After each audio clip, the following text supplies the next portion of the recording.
Hey everybody, welcome back to Dinner and a Show on a Road. Got my actual dinner, or at least my drink. And yeah, we're going to talk finally about Christopher Robin. I tried earlier in the day recording this, and I had a flat tire, so wonderful. I'll probably post that, because man, that was just weird. You know, thought one of these days I'd record something crazy, and yep, that was it. Luckily, everything is safe. I have a new tire now, so wonderful. So yeah, Christopher Robin, great movie. Well, not I wouldn't say great, but you know, I wanted to love it, but I just didn't. Stars Ewan McGregor and Haley Atwell, and a few other voice members. But you have the voices of Jim Cummings as Winnie the Pooh and Tigger. I believe he also voiced Tigger. I heard someone else did, but did not see them in the credits. And they also have voices like Peter Capaldi and Toby Jones in there as well. Really cool. And I'm glad that they were credited for their work, because Jim Cummings is an amazing voice actor.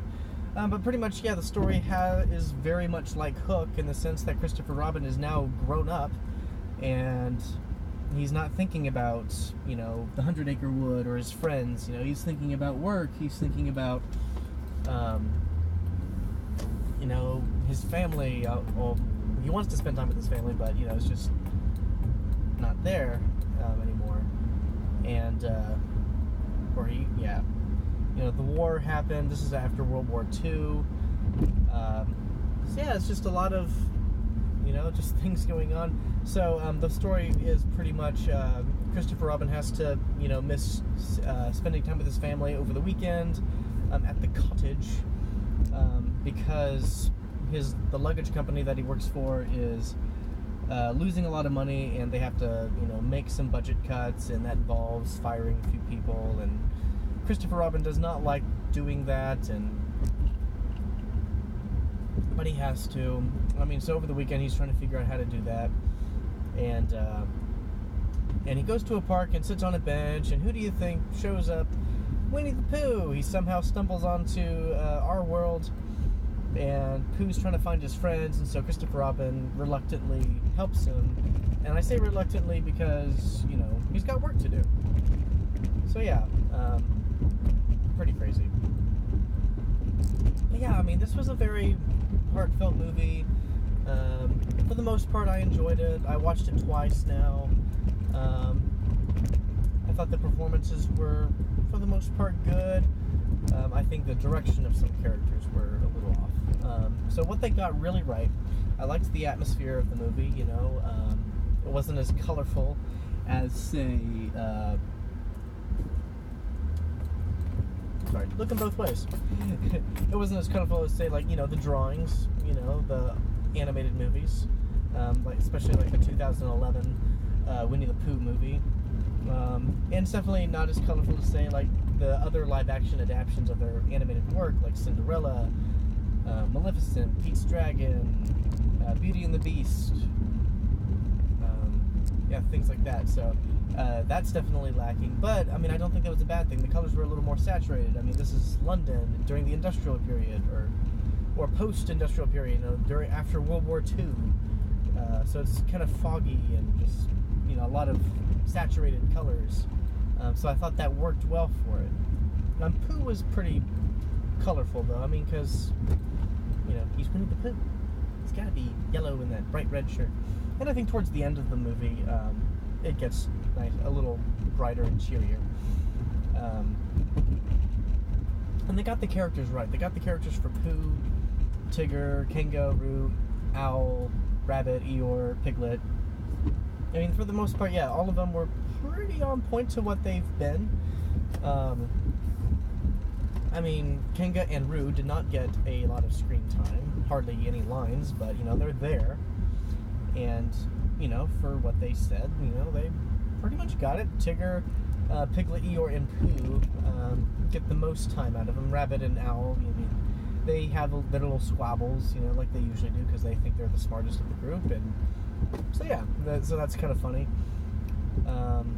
Yeah, Tigger's just as energetic, Piglet's just as anxious, Eeyore's just as depressed, and Pooh is just as gullible yet kind-hearted as, we all remember. Eeyore's probably my favorite just because he was so funny. Like, everything he says is just like, oh my gosh, it's the guy eye-rolling, but it's so funny. I love Eeyore.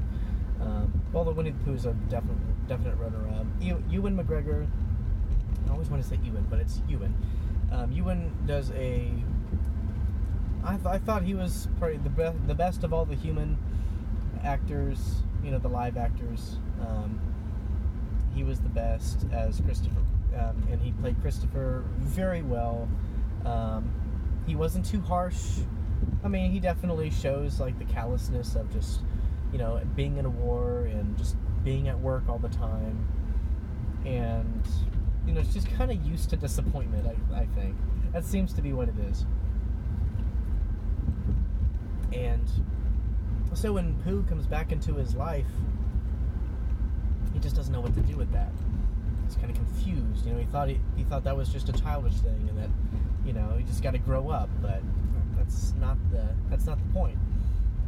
The point is that what made Christopher Robin just left him, and so Pooh is trying to help him find his way back. So Pooh's missing his friends. Pooh's also missing Christopher Robin. Christopher Robin is missing Winnie the Pooh.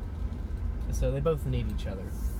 I think the biggest things that I did not like were how the 100 Acre Wood worked, and the villain, Winslow Jr., I would say. And I say villain in quotes because he's not really the best villain. He's pretty much... Ooh, nice light. Yeah, he's pretty much... the villain is pretty much a goof. A klutz. Not to be taken seriously. He acts like a jerk a lot. I don't know. Just when I first got to know him, it seemed like his heart was in the right place. He's encouraging all the workers and stuff. And then, as soon as the office doors closed and he's alone with Christopher Robin, he just tells him, "Hey, we need to cut 20% of our crew." "Oh, I thought you'd do anything for this company."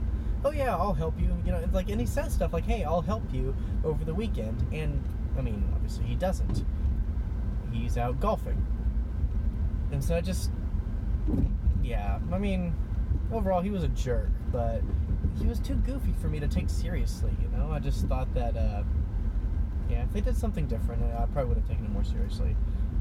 And then the 100 Acre Wood, the mechanics of that filled with plot holes. I don't know how the 100 Acre Wood works. You go in a tree, and that takes you to the 100 Acre Wood, but I mean, does that act like Narnia, where it's it's only open at certain times? Because it seems to open itself to, different areas, because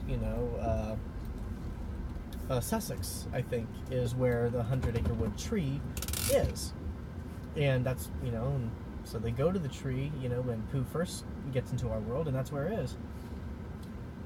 But when Pooh enters our world, it takes him to London, right where Christopher Robin is. And so it's just, I mean, as Christopher Robin says, quite perfectly, that doesn't make any sense. Pooh says, "Why, thank you." And I'm just like, oh, bother.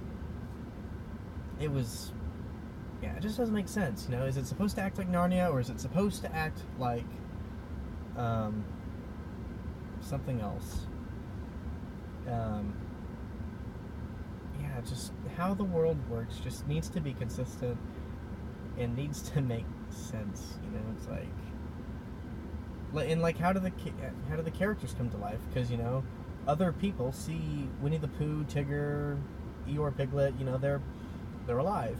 They see them, talking and moving and stuff like that. So it's okay, how did the toys come to life? I wanted to know that.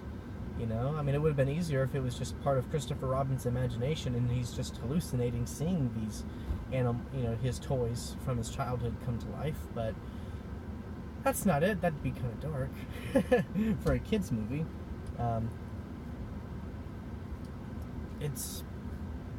just weird. I don't know. And I wanted to know how it worked. You know, the movie just assumes that we're going to accept it. Well, I'm not. Yeah, I wish they would have explained that more. Dialogue is kind of weird. Yes, it's a family movie, but it's like that doesn't mean that the dialogue has to be dumb. It just got to be smarter with it. I mean, Toy Story, all the Toy Story movies have been nominated for either original or adapted screenplay. You know, that, because they were smart. But yeah, it is what it is. I really wanted to love this movie. This was one of my most anticipated movies of 2018, or at least for the summer, and we don't get it. So, sorry. It was fine, but yeah, for what I was expecting, yeah. But, I mean, it has enough heart in there for me to enjoy. I definitely liked this a lot better than Beauty and the Beast last year. Beauty and the Beast was my most disappointing movie of last year. The movie I was frustrated with the most. This movie, it's not there. I wanted to love it, but I liked it, so I'm giving it a high wave. I think that if you loved Winnie the Pooh growing up, I think you'll love it, or at least you'll enjoy it. But other than that, matinee showing or something like that would be cool. Alright, that's all I got. I am Brian, and until next time, I will see you at the movies.